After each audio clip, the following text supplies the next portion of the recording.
All right, what's up, everybody? Hope you're having a great weekend and a happy, blessed, sacred Sunday. Welcome to another edition of The Danny Show with me, your host, Daniel Cody, giving you commentary and reviews on all things wrestling. For all of you who are new, don't forget to like, comment, and subscribe if you enjoy the show to be notified on all things from The Danny Show. Thank you all for your views. Let's get started. On this day, in 1999, on this very date and day, WWE had what was called King of the Ring 1999, which saw Stone Cold have a entertaining handicap ladder match against the McMahons, including one of the humorous highlights with Stone Cold trampling Shane McMahon's back with a ladder on him while Shane was tapping out. Very humorous moment. And you had um, of course, him pulling the ladders and having them fall on top of the McMahons. That was also hilarious to watch. So, and Shane McMahon trying to take a page out of Ferris Bueller didn't work out. And what Sean said about Steve Blackman looking like a ninja warrior, that was hilarious. But either way, we saw that match. Unfortunately, due to crooked action, Stone Cold lost. And of course, it was a great night for the McMahons because The Undertaker, who was a part of the corporate ministry, defeated The Rock with help from Triple H. And however, it was still a great match. It went everywhere from the crowds. And that was one of the things we loved about the Attitude Era. But today we're going to talk about another King of the Ring throwback, which is one of my all-time favorite years, King of the Ring 2001. We saw a lot of great things that night. One of the things we saw Jeff Hardy versus X-Pac at for the lightweight championship, light heavyweight championship. And I gotta be honest, we were all rooting for Jeff Hardy, and X-Pac was doing what he could to stay relevant. But I think that NWO and D-Generation X was a lot more relevant than the X Factor. The X Factor was still good, but not as high quality as D-Generation X and NWO, which is one of his top known factions. But X Factor was still pretty good because the fans were involved, even though they were chanting X-Pac sucks. Well, still, he still had some relevancy. And when the Alliance versus WWF angle came along, he was part of the Alliance. So, along with the X Factor members, X-Pac, Just Incredible. Was it Just Incredible? Yes, it was Just Incredible. And, of course, the A-Train, at the time known as Pierce Prince Albert. But either way, one of the real highlights, well, before we get into that, let's talk about my favorite, The Undertaker. The cure for, how do I say this? Because I want to have some fun. The cure for SSD, sensual, and I want to keep this PG, sensual stalking disorder. Because in this angle, we had The Undertaker, who had a wife who at the time was Sarah, not Michelle, Sarah at the time, was being stalked by some strange lunatic. That strange lunatic happened to be Diamond Dallas Page, a former wrestler for WCW. And of course, once that angle died out, he became European champion and then just faded to obscurity and somewhat before coming back to visit on occasions. So I don't know what else he did afterwards, but I know he wasn't treated as high quality as he was when he was in WCW. He had been champion. He started his career at 35. That's crazy enough. But he started and he had incredible bookings. He had an incredible match with Goldberg at Halloween Havoc 1998, a very epic match without having to be 30 minutes. However, when he came to WWE, he had an interesting angle with The Undertaker, and then after that, just kind of faded away a little bit. However, DDP wanted to be made famous at the expense of being a perverted stalker. However, The Undertaker and his brother Kane would go on to become the cure of sick perverted disorders. SPD. Sick perverted disorders. DDP had that. And The Undertaker is the cure for that. And boy, did he cure it. Not only did he make DDP famous, but he did it while his wife was taping it. There's nothing more embarrassing than getting beat up while the person that you stalked tapes it. And of course, let's just say later on, DDP would go on to need a cup because not only would he be humiliated being pinned by The Undertaker's wife, but there was a particular segment where DDP got kicked and the diamonds got crushed. So Sarah was quite the destroyer. When you're married to The Undertaker, you get a bit of a fighter in you. But either way, DDP, he got famous and got cured for his SPD. But either way, moving on, you can't talk about the King of the Ring without talking about one of the most famous matches, second to The Undertaker and Mankind Hell in a Cell in 98, King of the Ring 2001, Kurt Angle versus Shane McMahon. And there is such a story behind this. You have the fact that Kurt Angle had competed twice against Christian and Edge, defeating Christian with help from Shane and losing to Edge, who would become the King of the Ring that year. Why did he get a WWF Championship opportunity? Because most of them become number one contender for WWE Championship. I never saw Edge face Stone Cold Steve Austin that year.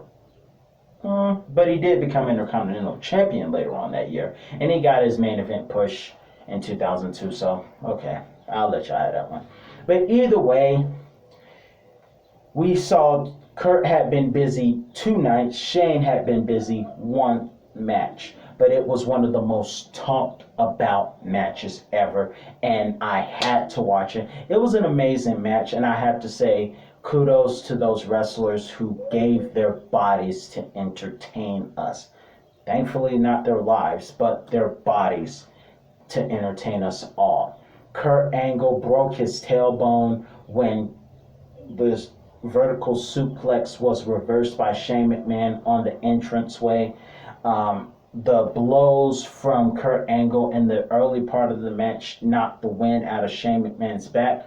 But then the real famous part came when Kurt Angle tried to belly to belly, not Bailey to belly, but belly to belly, suplex Shane McMahon through the entrance decorations that were in place.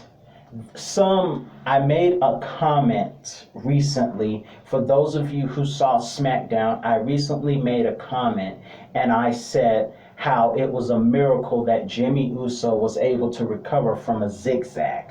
Of course, a lot of you who obviously have not seen Young Rock said, not you guys that are watching, but there are a lot of people who responded who obviously did not watch The Rock's documentary on NBC about not saying the F word. Everyone's like, wrestling's fake, wrestling's fake, wrestling's fake. Of course he came back from it. Wrestling's fake.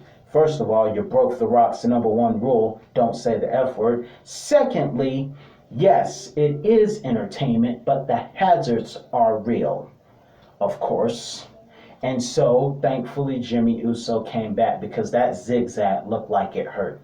And even Kurt Angle said, going back to King of the Ring 2001, those moves literally hurt us at the time, and the fans could tell, and it looked real to the fans, and that's why they were so into the match and so applauding, and the match became famous because the pain was for real. Just like Mick Foley in Hell in a Cell 98. All of that stuff was entertainment, but the effects were real. they get hurt for real. For all of you who say wrestling is fake, and to JR's credit, for all of you who say, well, there's some fool at home saying they know how to fall. Give me a break, King. Give me a break, King. But either way, I can't do the JR voice. But either way, Kurt Angle tried to suplex Shane through the glass. It didn't work out the first time, and he ended up falling on his head. How he didn't break his neck was a miracle. So they tried it again. Shane's like, just throw me through the freaking wall. And I'm paraphrasing because he swore. And so he did, and this time it broke. They went behind the glass inside, and Kurt tried to suplex him again, only adding to Shane's pain because Shane could not hear Mike Chioda saying to him, are you okay? But he could certainly read his lips, thankfully. Kurt Angle was unable to suplex him belly to belly style through the second glass pod. However, he could only just throw him through. By this time, Shane is bleeding. Kurt is bleeding right through his bottom right eye a bit. I believe it was his right eye. Much to the point where they had to take one of those baskets, rolling baskets, put Shane on top and push him to the ring so that they could finish the match with Kurt Angle giving the Angle Slam off the top rope with a board to keep them both from falling and hurting themselves severely. And Shane, through his description, felt like there was a blur, and he's like, where's the ground? And then everything just shut down to him. Can you imagine? I literally felt like I was listening to Mick Foley. They have had, both of those guys should face off at a dream match in King of the Ring. Both of them have been through so much. Both guys have given their bodies, I'm talking Mick Foley and Shane, from a victimizing standpoint to entertain us all. Those guys wrecked themselves literally. So before you say wrestling is fake, number one, don't ever say the F word. Number two, for those of you who want to say it like that, remember, the hazards really are real. And speaking of that quote, if you really look in, there's a not very fun fact that I want to mention. A lot of what you see in the early Ruthless Aggression era, WWE had a commercial that warned fans, both young and old, not to try this at home. It would show highlights and it would say bodies have been bruised. I thought with him saying, Kurt Angle in an interview saying, I thought Shane McMahon might have been knocked out. Then they showed another cut scene with Kurt Angle falling on the ramp with the suplex saying, I think I broke my tail bottom. And then they went on to say, neck's broken, which leads me to the next match after Kurt Angle had won. Before we get there, let me just say both guys got a standing ovation, well deserved, and that was one of the two times where the loser of the match got a standing ovation. Mick Foley got a standing ovation, and he was the villain at the time, and they wanted The Undertaker to win, but they respected Foley for what he went through. Shane McMahon was the favorite, and he got an amazing standing ovation. Even though Kurt had won, Shane had lost. But there was a part, moving on, the next match would also be very brutal in certain behind the scene facts. That was the triple threat match between Stone Cold, Chris Jericho, and Chris Benoit. It was a great triple threat match. There was a particular moment in that match. First of all, I have to say, I thought Stone Cold had changed his theme by now, but he still had that song by Disturbed. However, moving on, there was a moment where Chris Jericho had Stone Cold in his Wall of Jericho while Chris Benoit had it in a crippler crossface. And Stone Cold ended up tapping out, but the match could not end. This is what should have happened at SummerSlam 2012 when the Big Show tapped out to both CM Punk and John Cena at the same time. However, AJ made the right call, who was the general manager at the time, AJ Liam, speaking of, wife of CM Punk, ironically, and restarted the match. But this first scenario happened at King of the Ring 2001. The ref could not ring the bell because there wasn't a clear winner.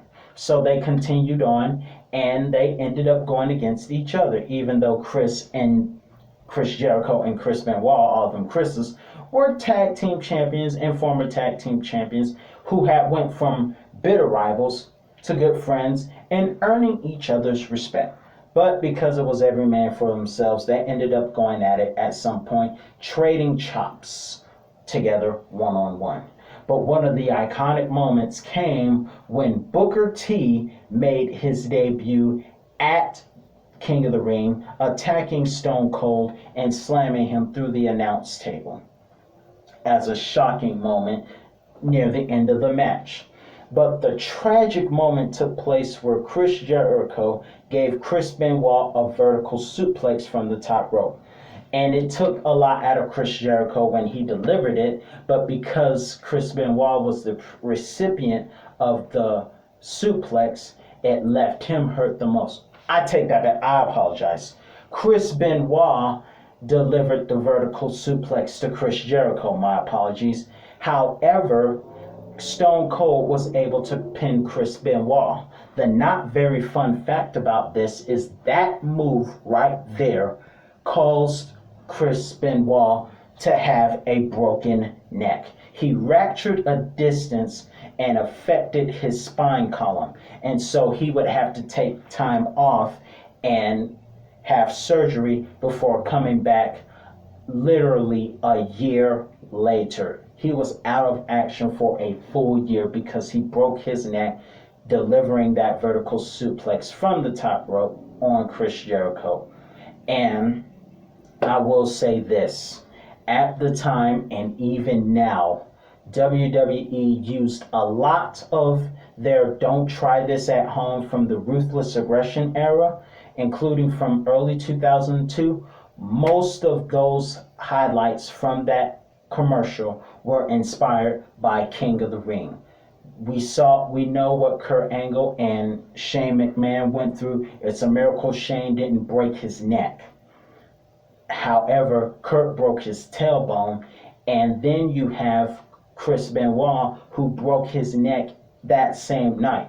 So when WWE says don't try this at home, especially back then with that commercial, most of us remember it. For those of us who were childhood fans of the Ruthless Aggression era, we remember the commercial Bodies Have Been Bruised, where Kurt says, I think Shane might have been knocked out, and I think I broke my tailbone, neck's broken. Chris Benoit ruptured a distance affecting his spine column, career's ending in an instant. Yes, like what happened with Jimmy Uso, it's entertainment, but the hazards are real, which is why I was concerned for Jimmy, because for all of you who think, yes, it's just entertainment, those moves hurt for real. And for all of us from the PG era, we know that they are global entertainers, professionally trained athletes, WWE superstars, but they are not invincible. They take real risks and endure unimaginable pain, broken bones, torn muscles, dislocations, separations. Be smart, be safe. Don't try this at home. However, I will say this, the don't try this at home warning from the early Ruthless Aggression era was much more chilling.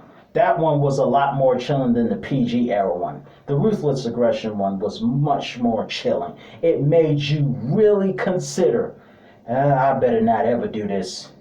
So, Mama didn't have to say nothing. And if you grew up in a home where you got in trouble for doing stuff, you made your parents' job very easy because you knew you didn't want to do that stuff. And for those of you who did do it, shame on you. But hey, for all of you who think it's just acting, think again. They hurt for real. Just like that incident with Dolph Ziggler zigzagging Jimmy on the stairs. So remember, folks, people hurt for real.